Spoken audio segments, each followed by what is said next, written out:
Hello,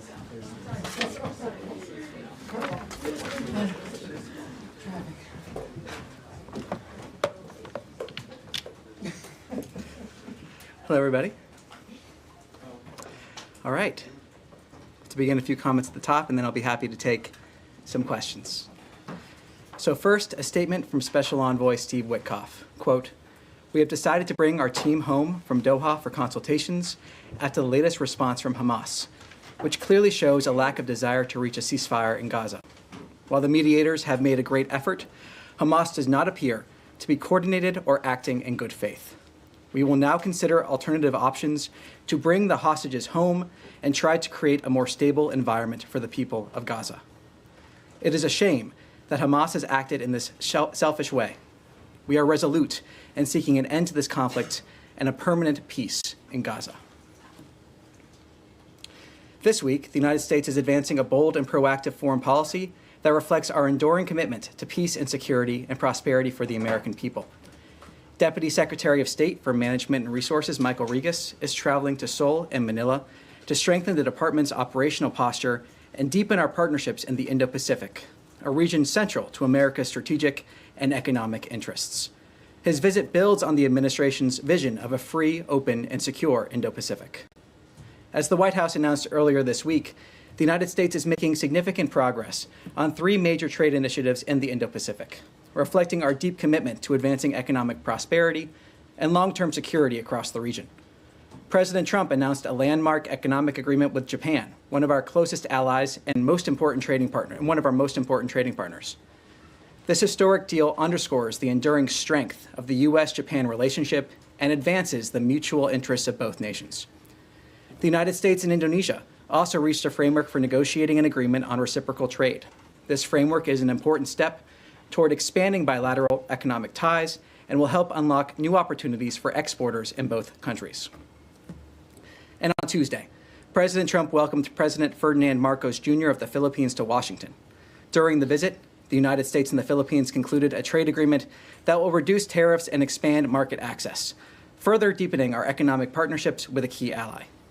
Together, these agreements highlight the United States' sustained leadership in the region and our strong partnership with Indo-Pacific allies and partners.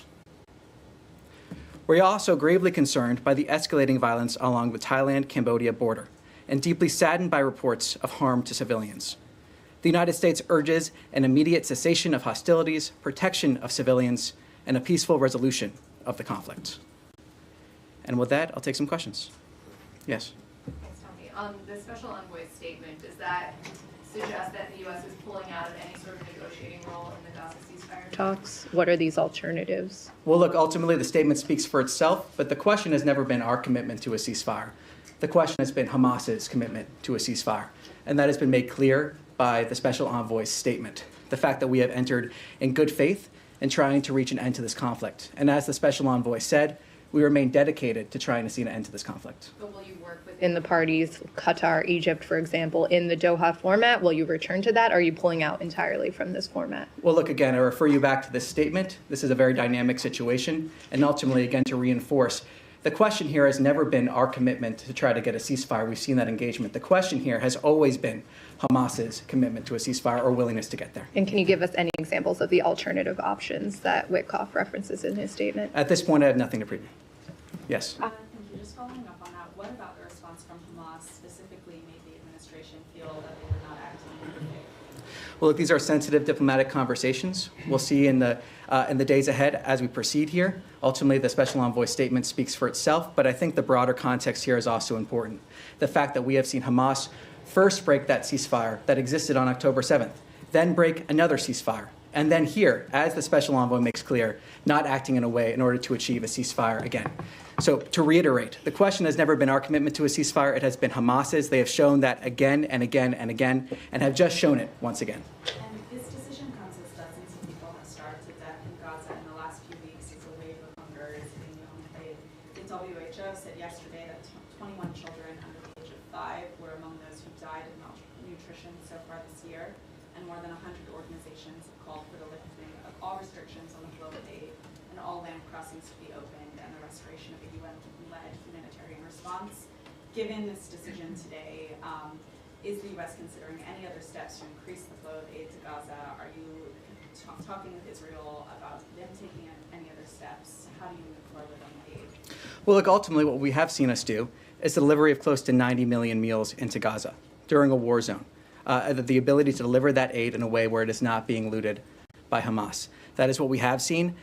We are, of course, aware, and of course we want to see end the devastation that has taken place in Gaza. That's why we have seen this commitment to get aid to the people who need it in a way where it is not weaponized by Hamas. That commitment remains. It is a commitment from President Trump and Secretary Rubio. That is why we have supported the Gaza Humanitarian Foundation. That is why we continue supporting the Gaza Humanitarian Foundation. That is why we've seen those 90 million meals being distributed. And that commitment, again, to making sure that aid is reaching the people of Gaza that need it. And the first victims of Hamas being the people of Gaza, as is demonstrated once again here. Is the Gaza Humanitarian Foundation a sufficient mechanism for delivering aid to Gaza? I mean, people are still starving to death. Is that enough in the U.S. opinion? Well, as spokesperson Tammy Bruce has said from this podium before, it is never enough in a war zone. It is never enough. That is why we're committed to trying to get as much aid in as possible. That is why we worked for that ceasefire, because of what we are seeing. But aid needs to be delivered in a way where it is not being looted by Hamas. So of course, enough, it is never enough in a war zone, but we're dedicated to getting as much aid into Gaza in a way where it reaches the people that need it as possible. And that's why we were working so hard for a ceasefire. Okay, and sorry, I just have one question on the U.S. citizen that died in Syria, Hossam Soraya. Has the U.S. been able to ascertain any further details around the circumstances of his death? So what I can say on this is, first, in terms of the circumstances around his death, I have nothing to confirm on this front. What I can say is we have had direct discussions with the Syrian government on this issue and have called for an immediate investigation into the matter. Hossam and his family deserve justice, and those responsible for this atrocity must be held accountable. Yes. Hi, Tommy. I have a quick follow-up on that, and then I have a different subject I want to quickly ask you about, which is very relevant. Doctors Without Borders, internationally known and working with the U.S. for decades, is urgently calling for help beyond the foundation, because 1 in 4 young children and pregnant women, they say, are malnourished, and that it is a policy of starvation. Acknowledging 90 million meals and the progress, quote unquote, but there is a whole area of Gaza that is not being served by that. People can't get to it. It's only in one region in the south. And internationally, 28 countries, hundreds of aid organizations are calling for something more than that. There's been some acknowledgement from U.S. officials as well that there's real starvation.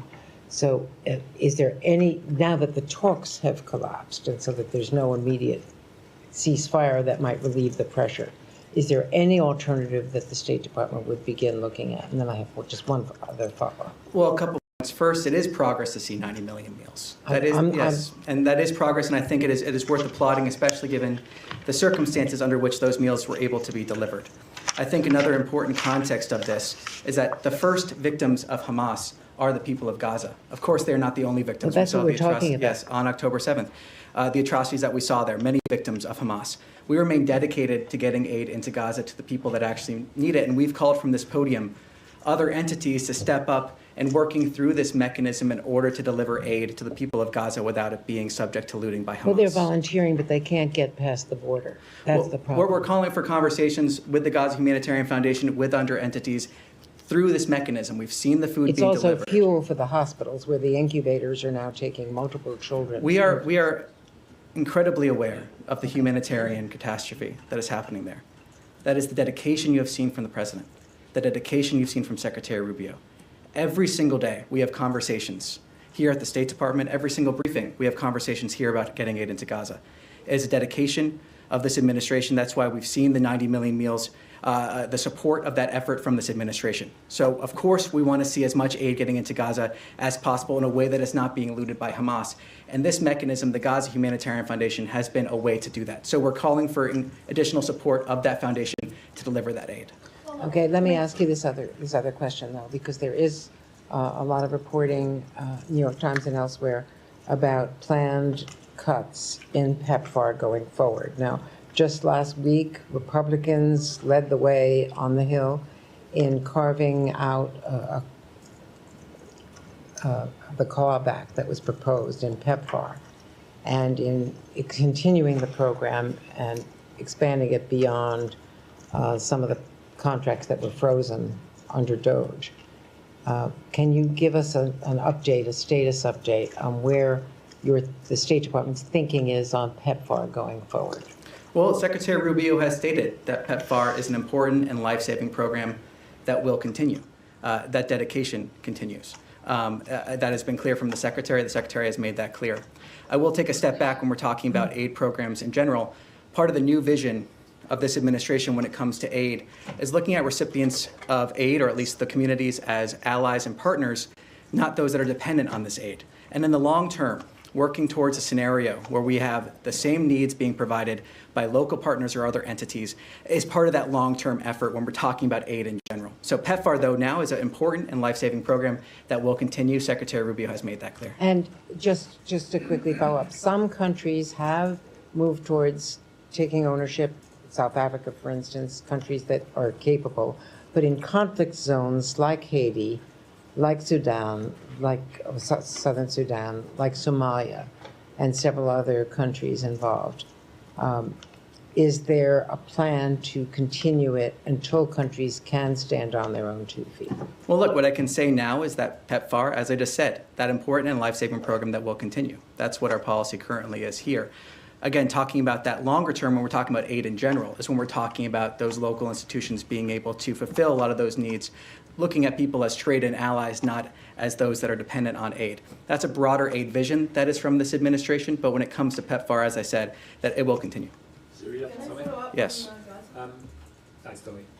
The United Nations Security Council yesterday, the US was isolated in its position when it comes to the humanitarian situation in Gaza, support for the GHF. We've had the UK Prime Minister in the last hour saying the situation in Gaza is unspeakable and indefensible.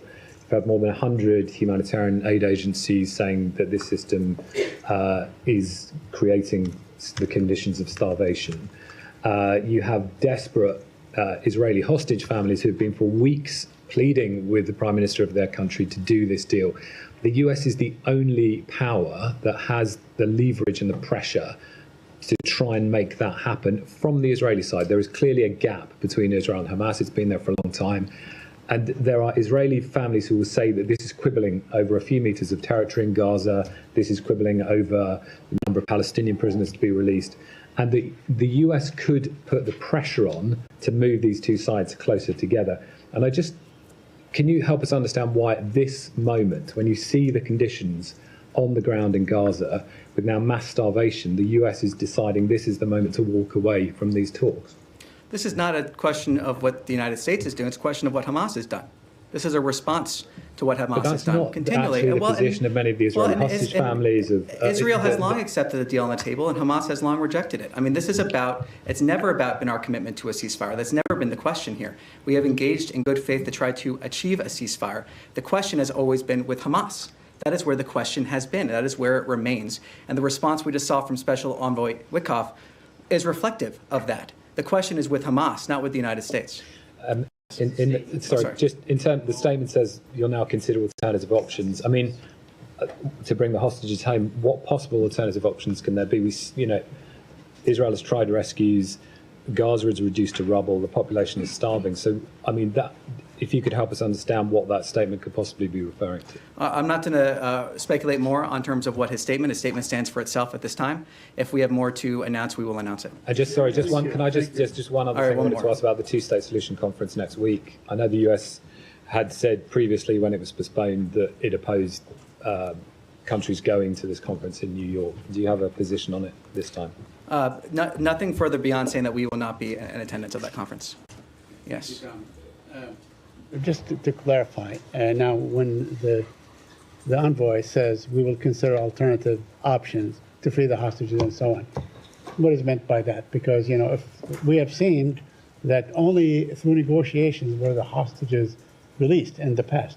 So what other alternatives the U.S. could be thinking about Well, I refer you to my previous response. I'm not going to expand upon what the special envoy has said. Okay, so one other thing, and you also say that Hamas has broken the ceasefire. It was, in fact, the Israeli Prime Minister who broke the ceasefire on the 18th of March, this past March and so on.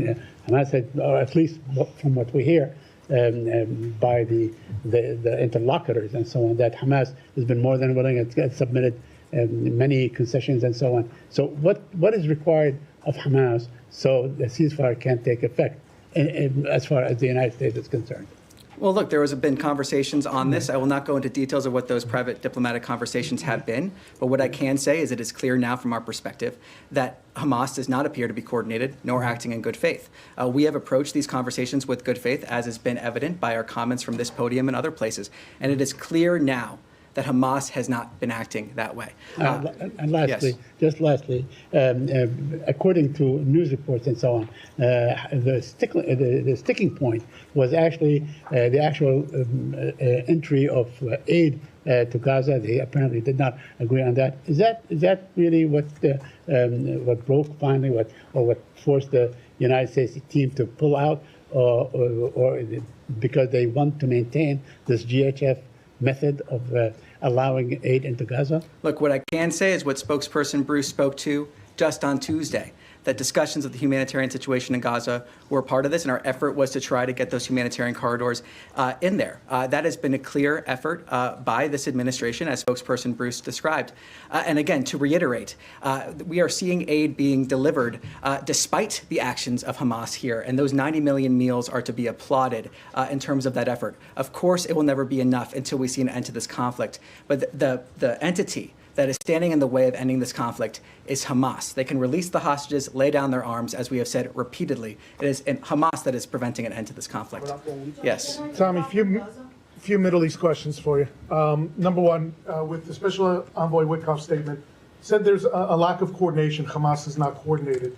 Can you expand on that? Is it trouble reaching the appropriate leaders? Is it an unclear chain of command? I mean, where is the lack of coordination coming in? I'm not going to expand on his statement at this time. So, yes. Second question. Can you give us an update on Tom Barak's dealings today, reportedly meeting with Syrian and Israeli officials? Any status update? I have nothing specific to preview for you, but what I can say is he has, of course, been in communication, as has the Secretary, with all sides for many days now, and those efforts continue. Last question for you. Hopefully I'll drag an answer out of you on this one. I asked in Tuesday's briefing about why Secretary Rubio is not pushing harder for the extradition of Ahmed al-Tamimi from Jordan. I was given a written answer by the State Department on that yesterday after you guys took it back. Basically said we continue to impress upon the government of Jordan to bring her to justice. President Trump said on day one, his executive order, American citizens come first in American foreign policy, American citizens. Secretary Rubio put out his 3 questions. Every dollar spent, every program has to answer in the affirmative one of 3 questions. Does it make America safer? Does it make America stronger? Does it make America more prosperous? I'm sure you have these memorized by heart. $1.5 billion of foreign aid to Jordan. How is it conceivable that Tamimi is still there and any of that falls under these dictates of what American foreign policy is supposed to be, with 3 dead Americans in Tamimi's hands? Well, on your first point, I mean, to reiterate what we provided to you, the United States has continually emphasized to the government of Georgia the importance of holding Ahmed al-Tamimi, the convicted terrorist released by Israel in a 2011 prisoner swap, accountable in a U.S. court for her admitted role in a 2001 bombing in Jerusalem that killed 15 people, including 3 Americans. The United States continues to impress upon the government of Jordan that Tamimi is a brutal murderer who should be brought to justice. It's not working. Well, and on the point in terms of our foreign policy, the president has made clear, the secretary has made clear through their actions that America is coming first. We've seen that with the Americans that have been brought home. We see that with the pursuit of peace around the region. We see that with a policy that is about strengthening our industrial base and making sure that we are advancing those interests wherever possible.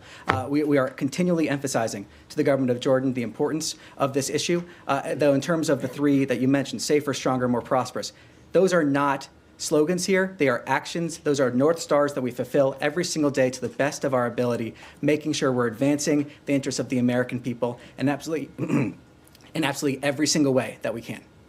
Yes. Hi, thank you. I just want to follow up on Gaza. Sorry, you want to go? Would that be okay? Yeah, Thank sure. you so much. Yeah, Hi. sorry, I'm I Miriam. signaled she was next there, so I wanted to follow up, but I'll go. Thank you so much. Abigail Houseland, Financial Times.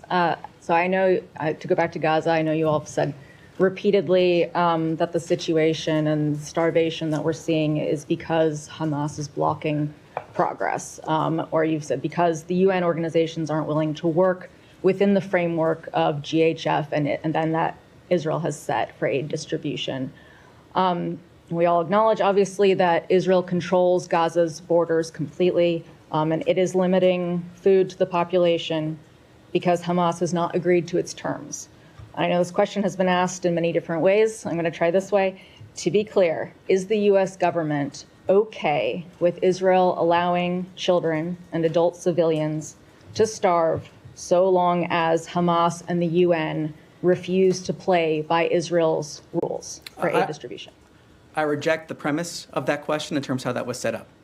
This okay? humanitarian catastrophe lies at the feet of Hamas, who could end this conflict today by releasing the hostages and laying down their arms. Hamas. That suggests that short of Hamas doing that. These kids are dying, doctors don't have medicine, they don't have fuel. This is something that we have dedicated, the president and the secretary have been dedicated to getting as much aid as we can into Gaza in a way where it is not being looted by Hamas. It is something that we... Short of a excuse change me, by if I- Hamas, I'm the going U.S. to answer government this question. will stand by. I'm going to answer this question. We have been dedicated to getting those 90 million meals into Gaza in a way where it has not been looted by Hamas. We have been dedicated to getting aid into Gaza. It is something that the Secretary and the President have talked about, worked for. These discussions of getting more aid into Gaza have been part of that ceasefire we are hoping for. But again, the blame of this lies at the feet of Hamas, and that is the fact of the matter. Short of Hamas doing something, changing its behavior, the U.S. government will allow the situation to proceed as is. The U.S. government is supporting an effort to get 90 million meals into Gaza.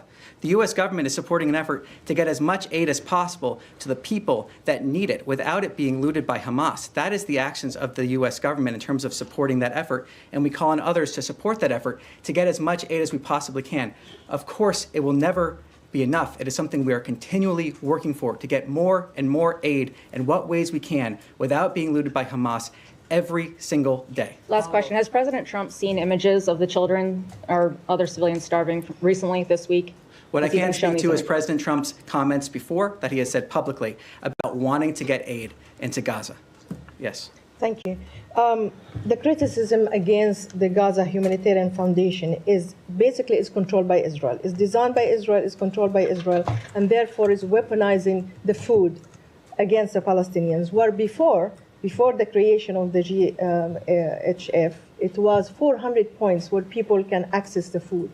Yesterday, the Jordanians managed to get 110 aid trucks, including baby formula and including flour.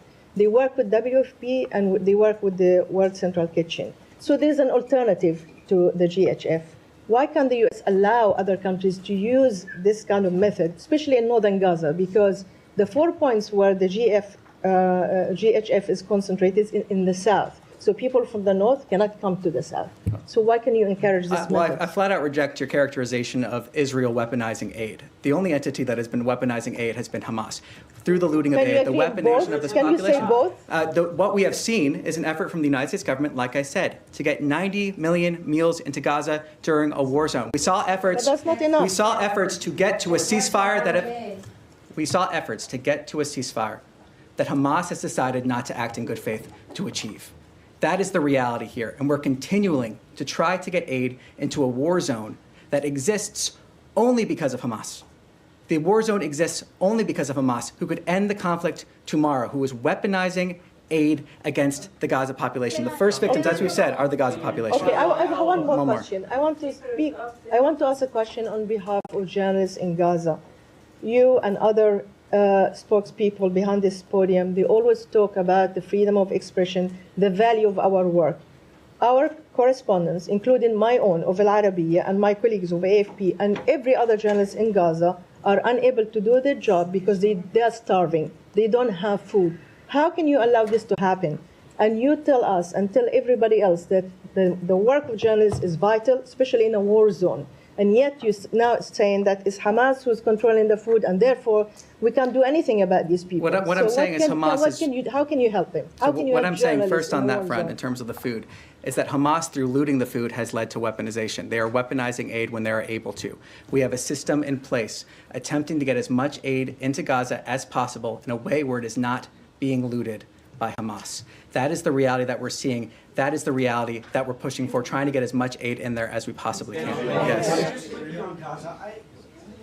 Does the State Department have an official assessment of what the humanitarian or the food situation is? Is it famine? Is it mass starvation that we're seeing? Is there do you have an assessment? Well, I can say that we are acutely aware of the humanitarian situation on the ground. In terms of a specific assessment, I have nothing to preview on that front, but we are acutely aware. Is it something you're looking into?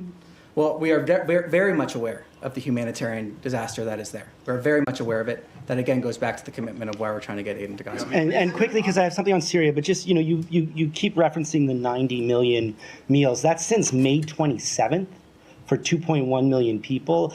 I think assessments suggest if that number needs to be closer to 350 million meals in order to get these people the food they need. So that's a big delta, obviously. What can be done short of assigning complete blame to Hamas? What can be done to improve GHF's ability to get food? Well, from the beginning, when this started, we did see a ramp up in terms of the food that they've been able to deliver. We also saw efforts from this administration, support for this Gaza Humanitarian Foundation. And the hope is that we'll have other entities supporting this mechanism as well so that we can deliver as much food as possible. It will never be enough. We're working every day to get as close as possible, but it will never be enough because of the situation on the ground. That is not an excuse, but that is the reality we are dealing with. And we are working every single day to get as much food to support those efforts as we possibly can because of our recognition of the disaster on the ground, because of the humanitarian catastrophe. Every single day working towards that. And just on Syria really quickly, do you think after the recent violence that the administration should perhaps rethink its willingness to lift all sanctions?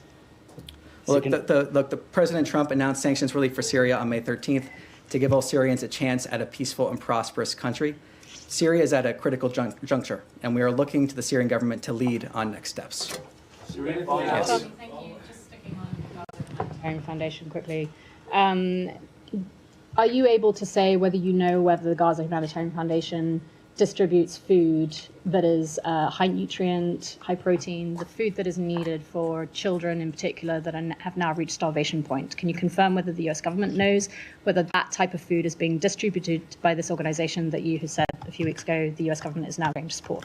Well, I know that we have details in terms of what food they're providing. Let me take that back to get you the exact details on that. I just want to check because you're reiterating 90 million meals. Is the US government aware of any mechanism that is being used by the Gaza Humanitarian Foundation to make sure any of those meals are getting to those that are now at the starvation point, to make sure that it is actually finding its way to the hospitals, to the most critical children that need it? Do you have any oversight on that? Does the organization have any control over that? Because it sounds like they only have control over their distribution sites, and once the food leaves, that's it.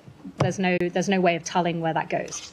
Well, in terms of the details, in terms of after at least distribution sites, I'll take that back and see if we can get more details on that. Thank you. Yes. Yep. Just to switch topics to Ukraine, do you have any reaction to the talks in Istanbul? And it doesn't seem like there was any much progress. And separately, do you have the Russians reached out to you or offered any response to President Trump's 50-day ultimatum? Well, nothing to preview in terms of that second question. On your first, we are aware that a third round of direct talks took place between the two parties. We support continued calls for a full unconditional ceasefire, Ukraine's continued calls for a full unconditional ceasefire, including the complete halt of all strikes on civilian and critical infrastructure. And we welcome the news that Russia and Ukraine agreed on a further exchange of prisoners, particularly the severely ill and wounded. So do you see it as progress, as these talks? Well, what I can say is we continue to encourage direct talks between Russia and Ukraine in pursuit of a comprehensive ceasefire and eventually a negotiated peace settlement. Yes. Just to follow up on that, the fact that there was no ceasefire on the table and it also was overshadowed by Russian attacks, Was it a missed opportunity, in your opinion? Well, look, the president has been clear many times about how he views certain actions by Russia, especially over recent weeks. He has been very clear on that, very transparent on that. He's also been clear that we want to see the parties continue those direct talks to reach that ceasefire, that comprehensive ceasefire, and eventually that negotiated peace settlement. Beyond that, I have nothing further to add. Thanks, Tommy. Also want to get your reaction to the latest reports about China supplying Russia with drone engines under different names. What kind of reaction does it invite from you guys? Well, let me take your question back and see if we can get more details there. But in the meantime, refer you to some similar comments from this podium. If I may, one more topic. I asked you a couple of days ago about Azerbaijan and Armenia. The president said that he achieved some magic. Can you please unpack for us? Well, at this point, I have nothing to preview. We'll see if we're able, when we have something to announce, we'll announce it. Thank you. That's all for today. Thank you very much.